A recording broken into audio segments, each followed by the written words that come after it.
शशिबाला जैसे ही जवान हुई, उसके रूप यौवन के चर्चे दूर दूर तक फैल गए। एक तो शशिबाला कंचनपुर नरेश की इकलौती संतान थी, दूसरा वो इतनी खूबसूरत थी कि कोई अगर पल भर के लिए भी उसे देख ले तो पूरी जिंदगी भुला न सके। अत्यधिक सुंदर और इकलौती संतान होने के कारण आस पड़ोस तथा दूर दराज के राज्यों से राजकुमारों के रिश्ते उसके लिए आने लगे। राजकुमारी के लिए इतने रिश्तों को देख एक ओर तो कंचनपुर नरेश अत्यंत प्रसन्न थे, पर दूसरी ओर स्तब्ध भी थे कि राजकुमारी के लिए किस रिश्ते को स्वीकारे और किसको ठुकराए। आखिर उन्होंने राजकुमारी शशिबाला से ही हर रिश्ते पर विचार विमर्श करना शुरू कर दिया, मगर राजकुमारी ने उनमें से किसी भी रिश्ते को स्वीकार नहीं किया। धीरे धीरे समय गुजरने लगा। कंचनपुर नरेश को चिंता सताने लगी कि एक से बढ़कर एक राजकुमार का रिश्ता आ रहा है, पर राजकुमारी तो हर रिश्ते को ठुकरा देती है। आखिर इसके मन में क्या है? आखिर यह चाहती क्या है? एक दिन नरेश ने अपनी बेटी से पूछ ही लिया, बेटी तू हर रिश्ते को ठुकरा रही है, इसका क्या कारण है? क्या तुझे उनमें से कोई भी राजकुमार पसंद नहीं? राजकुमारी शशिबाला बोली, नहीं पिताजी, इनमें कोई भी राजकुमार मेरे योग्य नहीं है। कंचनपुर नरेश थोड़ा चिंतित होता हुआ बोला,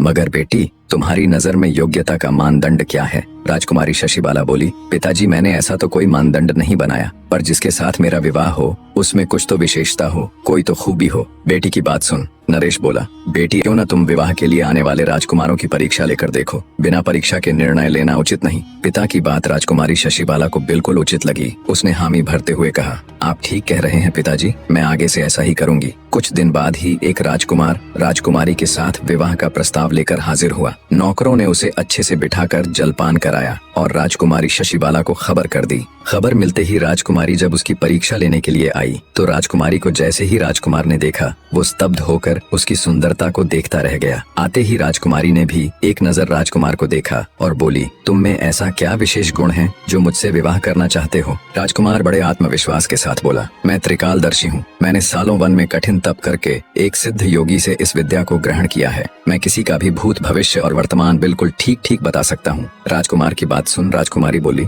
ओह ऐसा है तो क्यों ना तुम मेरा भविष्य बताओ। फिर कुछ सोचकर राजकुमारी रुक गई और बोली, नहीं नहीं, भविष्य को भविष्य ही रहने दो, तुम मुझे मेरे भूतकाल के बारे में कुछ बताओ। राजकुमारी के इतना कहने पर राजकुमार ने कुछ देर ध्यान लगाया, फिर बोला, राजकुमारी जी, आपने अभी तक बहुत से राजकुमारों के विवाह प्रस्ताव ठुकराए हैं और अंततः आप अपने पिता के कहने पर राजकुमारों की परीक्षा लेने को राजी हुई हो। राजकुमार की बात सुन राजकुमारी उसकी विशेषता से प्रभावित होती हुई बोली, तुमने बिल्कुल सही कहा, मुझे तुम्हारी विशेषता वाकई में बहुत दिलचस्प लगी, पर मुझे सोचने के लिए थोड़ा समय चाहिए, तब तक आप अतिथि गृह में ठहरें।